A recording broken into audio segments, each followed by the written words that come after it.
வாழ்க வையகம், வாழ்க வையகம். குரு வாழ்க, குருவே துணை. 4ஆம் நாள் பாடல். பாடலின் தலைப்பு துன்பம் போக்க. இயற்கையாய் எழும் துன்பங்கள் போக்கிட எத்தனையோ வழிமுறைதனை கண்டுள்ளோம். இயற்கையாய் எழும் துன்பங்கள் போக்கிட எத்தனையோ வழிமுறைதனை கண்டுள்ளோம். செயற்கை துன்பமே நம்மிடம் இன்றுள சிந்தே துயிர் நிலை உணர்ந்து போக்குவோம். செயற்கை துன்பமே நம்மிடம் இன்றுள சிந்தே துயிர் நிலை உணர்ந்து போக்குவோம். சிந்தே துயிர் நிலை உணர்ந்து போக்குவோம். வாழ்க வையகம், வாழ்க வையகம், வாழ்க வளமுடன். எங்கும் நீக்கமர நிறைந்துள்ள பேராதார பெருவெளியை வணங்கி, குருவின் பொற்பாத கமலங்களை வணங்கி, அன்பர்கள் அனைவருக்கும் இனிய காலை வணக்கங்களும் வாழ்க வளமுடன் வாழ்த்துக்களையும் அன்புடன் தெரிவித்துக் கொள்கின்றேன். 20/12/1957 நாள் மகரிஷி இயற்றிய மார்கழி கவி. துன்பம் போக்க. இயற்கையாய் எழும் துன்பங்கள் போக்கி எத்தனையோ வழிமுறைதனை கண்டுள்ளோம். செயற்கை துன்பமே நம்மிடம் இன்றுள்ள சிந்தித்துயிர் நிலை உணர்ந்து போக்குவோம் அப்படிங்கிறாங்க குரு. ஒவ்வொருத்தருக்கும் இயற்கையான துன்பங்கள் என்னங்க? பசி, தட்பவெப்ப வேறுபாடு, கழிவுப் பொருட்களோட உந்துவேகம். இது 3 இயற்கை துன்பம். சரி, இப்போ நம்ம உடம்பு கோடிக்கணக்கான உயிர் துகள்களால் கட்டப்பட்ட ஒரு கட்டிடங்க. அது நம்ம பூமி மீது வாழ்கிறோம். பூமி மணிக்கு 1600 கிலோமீட்டர் வேகத்தில் தன்னைத்தானே சுற்றிக்குது. தன்னைத்தானே சுற்றும்போது அந்த தற்சுழற்சினால் அதுக்கிட்ட ஒரு விலக்கு மாற்றல் ரிப்பல்சிவ் ஃபோர்ஸு உருவாகுது. அது நம்மக்கிட்ட இருக்க உடம்புல இருக்கக்கூடிய உயிர் துகள்களை வெளியேற்றிடுது. அது மட்டும் இல்லாமல் நாம் உடம்பை இயக்கிறோம், நடக்கிறோம், வேலை பார்க்குறோம், எல்லாம் செய்கிறோம்ல, மன இயக்கமும் இருக்குது, யோசிச்சுட்டே இருக்கோம் இல்லைங்களா? இதனாலெல்லாம் நம்ம உடம்புலேருந்து உயிராற்றல் குறைஞ்சிக்கிட்டே இருக்குது. இந்த குறைவை தான் நம்ம பசியாக ஃபீல் பண்ணுறோம். அப்போ இந்த பசி பிணிக்கு உணவும் தாகத்திற்கு நீரும் தேவைங்க.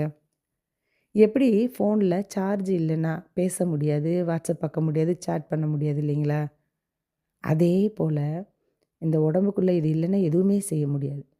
அடுத்தது, நம்ம உடம்போட வெப்பம் 98.6 டிகிரி ஃபாரன்ஹீட் இருக்கணும். அப்போ உடம்பு இயக்கம் சீராக கரெக்டாக இருக்கும். இல்லை அப்படின்னா வெளியில் கிளைமேட்டில் ஒரு ஏற்ற இறக்கா இருந்துச்சு அப்படின்னா, அதிக குளிரோ அதிக வெயிலோ இருந்ததுன்னா தாங்க முடியாது. அப்போ உடம்புல ஒரு ரசாயன மாற்றத்தை உடல் அடையும். அது உடம்பு இயக்கத்தை பாதிக்கும். அதனால் துன்ப உணர்வு வரும்.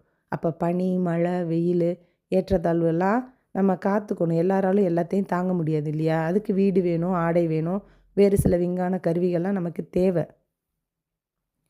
அதுக்கப்புறம் நம்ம உடம்பில் இருந்து உடம்பு இயங்குறதுனால அப்போதைக்கு அப்போது மலம், சிறுநீர், விந்துநாத திரவம் போன்ற கழிவு பொருளெல்லாம் வெளியேற்றணும். அப்போ அது வெளியே போகும்போது நமக்கு ஒரு வலி, வயிற்றில் ஒரு வலியை கொடுத்து துன்ப உணர்வாக நம்ம உணர்கிறோம். அதெல்லாம் போக்கிக்க சில வசதிகள் தேவைப்படுது.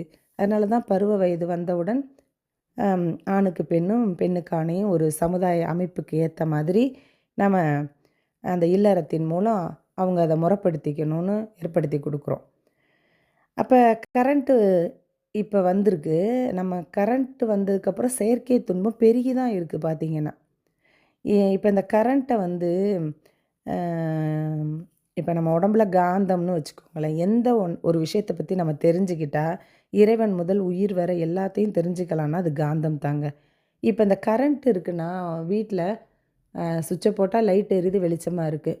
அதே சுவிட்சை போட்டோன்னா அதே கரண்ட்டு தான். ஆனால் ஃபேனில் வரும்போது காற்றா ஃபீல் பண்ணுறோம், ஏசியில் வரும்போது கூலிங்காக இருக்குது, ஒரு கரண்ட் அடுப்பில் வரும்போது ஹீட்டாக இருக்குது.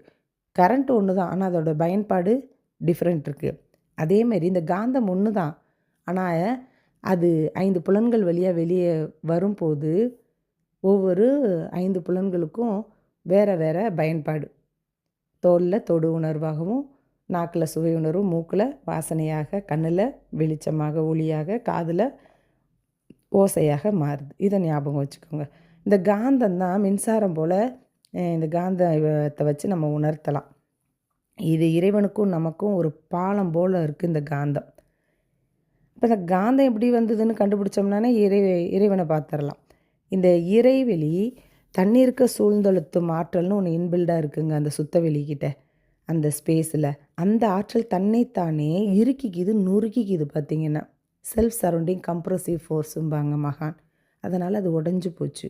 உடஞ்ச உடனே அந்த துகள்கள் குட்டி குட்டி துகள்களாக இறை துகள்கள் முகிழ்ந்து வந்துருச்சு. திரும்ப இதை சுற்றிட்டே இருக்குது. அந்த இறை துகள்கள் வந்த இறை துகள்களும் அதுவும் சுற்றுது. தற்சுழற்சி வேகம் அதுக்கு கிடச்சிருச்சு. தன்னைத்தானே சுற்றிக்குது. எந்த ஒன்று சுற்றினாலும் அதுலேருந்து ஒரு அலை வரும். அப்படி வரக்கூடிய அலை தாங்க காந்தம். இது அந்த இறைத்துகள் சுற்றும்போது வெளியாகிற அலை. அது அன்மேனிஃபெஸ்டட் மேக்னட்டிசம் அப்படின்னு வேதாத்திரியம் சொல்லுது. அதை வச்சு எந்த பொருளும் மாறாது, பொருளாக மாறாது அந்த அலை. அது அப்படியே இருக்கும். அதுக்கப்புறம் குட்டி குட்டி இறைத்துகள்கள், இந்த மாதிரி நிறைய இறைத்துகள்கள் இருக்குல்ல, அதெல்லாம் ஒன்றா சேர்ந்து விண்களாக மாறுது. எப்படி குட்டி குட்டி பூந்தியெல்லாம் ஒன்றா சேர்த்தா லட்டு வருமோ, அது மாதிரி ஒரு இறைத்துகளை பூந்தின்னு நினச்சிக்கோங்க. அது எல்லாத்தையும் சேர்த்து லட்டு பிடிச்சா அது விண். அந்த மாதிரி இப்போ விண்ணும் சுற்றுது. இறைவெளி திரும்ப சுற்றிக்கிட்டே தொடர் அழுத்தத்தினால அழுத்திக்கிட்டே இருக்குது. அப்போ இறைத்துகள்களோட வேகம் என்ன ஆகுது, கூடுது, அதிகமாகிடுது. விண்ணுக்குள்ளே நிற்க முடியல. விண்ணை விட்டு அந்த இறைத்துகள்கள் எல்லாம் சிதறி வெளியே வரும். அப்படி வரும்போது அது உருவாகிற காந்தம் தாங்க பிரபஞ்ச காந்தம், மேனிஃபெஸ்டட் மேக்னட்டிசம் அப்படின்னு வேதாத்திரியம் சொல்லுது. ஏன்னா அப்படி வெளியில் வந்த அந்த இறைத்துகள்கள் அந்த சுத்த வெளியில் உரசி இதுவும் அதுவும் சேரும் போது வரக்கூடிய மூன்றாவதாக ஒரு புதின பொருள் வருது. அந்த காந்தம் அழுத்தம் ஒளி சுவை மனமாகி திரும்ப சுத்த வெளியிலேயே கரைஞ்சிடுது. இப்போ இந்த வெளியே வந்த இறைத்துகள்கள் இருக்கக்கூடிய அந்த காந்த ஆற்றல் இருக்கு இல்லையா, அது விண்ணில், காற்றில், நெருப்பில், நீரில், நிலத்தில், அப்படி 5 பிரிவுகளையும் திணிவு அடையுது, நெருங்குது, நல்லா நெருங்குது. அப்படிப்பட்ட ஒரு சூழ்நிலை அமையும் போது அடர்த்தி நெருக்கமாக ஆக விண்ணில் அடர்த்தி ஜாஸ்தியான அழுத்தமாக மாறிடுது. காற்றுல அடர்த்தி ஜாஸ்தியான காற்றுலையும் வெப்பத்துலேயும் அடர்த்தி ஜாஸ்தியான ஒளியாக அப்படிங்கிற மின்சாரமாக மாறிக்கிச்சு. தண்ணியிலையும் கெட்டி பொருட்கள்லையும் அடர்த்தி சேர சேர சுவையாகவும் வாசனையாகவும் மாறி அந்த ரசாயன மாற்றம் அடைஞ்சிருச்சு. அதுக்கப்புறம் இறைநிலையில் கலந்து கரைஞ்சு போயிடுது. அப்போ இந்த விண்கள் இருக்கு இல்லையா, இறைத்துகள்கள்லாம் கூடுன விண்கள் லட்டு போல் அது உடம்புக்குள்ளே தனித்து இயங்கினால் அது உயிர். அதுபோல் கோடான கொடி விண்துகள்கள் உடம்புல இருக்குது.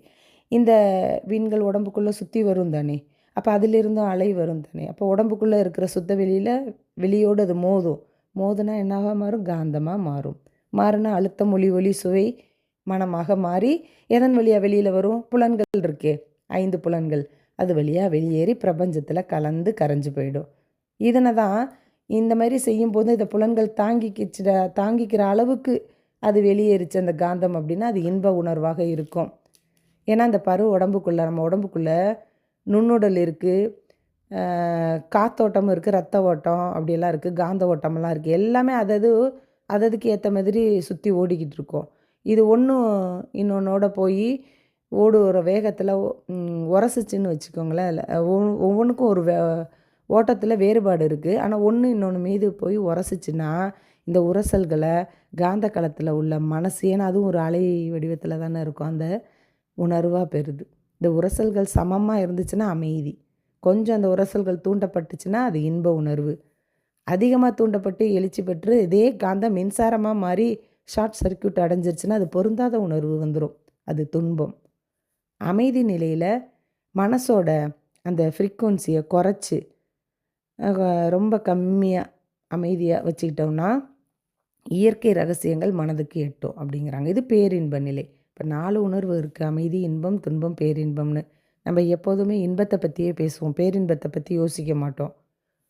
அதே மாதிரி நான் இப்போ காதுக்கு இந்த அளவு தான் சவுண்டை கேட்கலான்னு இருக்கும். இப்போ காதுகிட்ட வேகமாக கற்றுனா காது அப்படியே ஒரு மாதிரி கொய்யின்னு கேட்கும். ஒரு ஸ்பீக்கரை வச்சு சவுண்டு வால்யூம் ஜாஸ்தி வச்சுட்டோன்னா காது கேட்காத மாதிரியே ஆகிடும். அப்போ அந்த புலன்களால் ஒரு குறிப்பிட்ட அளவு தான் அதை தாங்க முடியும். அதை கூடுனா குறைஞ்சா இன்பம் துன்பம்னு வரும். இதை ஞாபகம் வச்சுக்கோங்க. அப்போ இந்த இன்ப துன்பம் பொருட்களில் இல்லை, நம்மளோட உடம்புல ஏற்படக்கூடிய மாற்றம் தான். சரிங்களா? இப்போ உடம்புக்குள்ளே இந்த சக்தி நிறைய இருக்குது, அக்கௌண்ட்டில் காசு நிறைய இருக்குன்னா எடுத்து செலவு பண்ணலாம். அது துன்பம் கிடையாது, இன்பம் தான், ஹாப்பி தான். எவ்வளோ வேணால் வாங்கலாம். அதேமாரி அக்கௌண்ட்டில் காசு இல்லைன்னா என்ன பண்ண முடியும்? அதேமாரி இந்த உடம்புல இந்த உயிராற்றல் காந்தம் இருக்கிறது பிரச்சனை இல்லை. அது எந்த அளவு எழுச்சி பெறுதோ அந்த அளவு புலன்கள் தாங்கணும். எல்லாத்துலேயும் அப்போ அளவு முறை வேணும் இல்லையா? உடம்பு தாங்க அளவுக்கு மட்டும்தான் நம்ம அந்த பொருளோடு தொடர்பு கொள்ளலாம். போதும்னா வச்சிடணும். குவாலிட்டி குவான்டிட்டி ரொம்ப முக்கியம்.